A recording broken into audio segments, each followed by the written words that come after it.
Hello, I'm Aiden Jackson. I'll be your host for the day. Today, I'll be explaining to you two types of economic systems, what they're about, the similarities between the two, and some of the differences as well.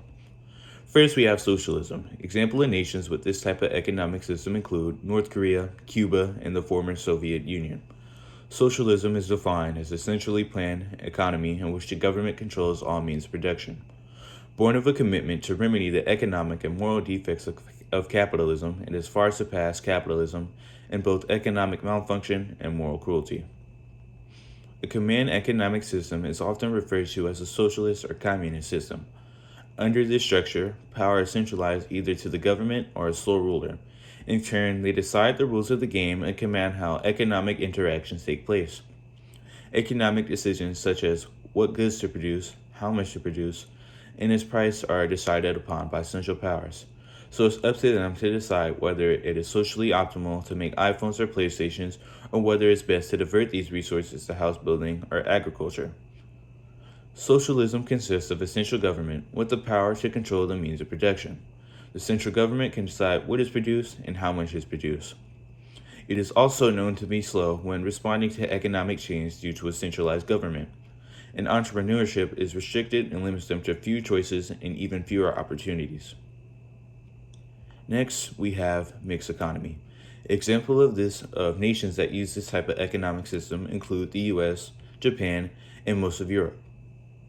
As the name would imply, it is a mixture of two economic systems, a mixture of capitalist and a command economic systems to be precise. A mixed economic system often has some level of private ownership for the means of production. However, in a mixed economy, some industries are controlled by the government, whilst others are privately owned. For example, healthcare in the UK is controlled by the government, as well as the BBC, the UK's main broadcaster. Many may argue that by mixing together aspects of command and capitalist economy, we can achieve the best of both. However, there is a constant balancing act that needs to be achieved. Too much government intervention and market becomes suffocated by the invisible hand has little effect, leading to shortages or wasteful oversupply. By contrast, too little government intervention may lead to unscrupulous business practices. In a mixed economy, the means of production are controlled by both private businesses and the government. The government influences supply and demand through regulation and interventionist policies. Capital is relocated based on need, and making a profit is the main goal or drive in a mixed economy economic system. But the government will also use these to improve social mobility. So now that you have information about both of them, it's time to explain what's similar and what's different between the two economic systems. Firstly, unlike a socialist system, the government doesn't have full control over the means of production in a mixed economy system.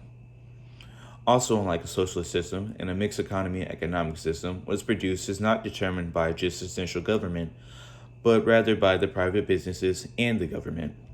Some things that these two economic systems share in common are that in both a socialist and mixed economy economic system, the government is able to influence supply and demand. In both systems, the government can act to protect and manage their citizens and prevent the abuse or the monopolization of power. I'm Aiden Jackson, and thank you for having me.